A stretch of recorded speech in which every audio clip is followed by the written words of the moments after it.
U.S. President Donald Trump is deploying thousands of heavily armed soldiers and police to prevent further protests in many parts of the United States, including Washington, D.C., the nation's capital. He denounced acts of violence after nationwide protests following the horrific death of unarmed civilian George Floyd while in police custody. If a city or state refuses to take the actions that are necessary to defend the life and property of their residents, then I will deploy the United States military and quickly solve the problem for them.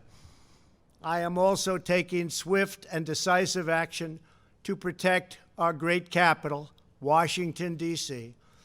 What happened in this city last night was a total disgrace.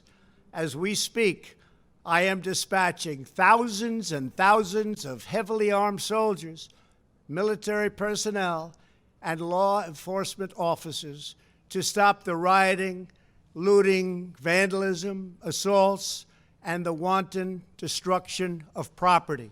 I swore an oath to uphold the laws of our nation, and that is exactly what I will do.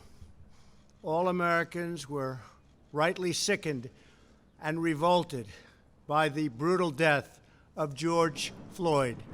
My administration is fully committed that for George and his family, justice will be served. He will not have died in vain. But we cannot allow the righteous cries and peaceful protesters to be drowned out by an angry mob. I am your president of law and order and an ally of all peaceful protesters. But in recent days, our nation has been gripped by professional anarchists, violent mobs, arsonists, looters, criminals, rioters, Antifa, and others. A number of state and local governments have failed to take necessary action to safeguard their residents.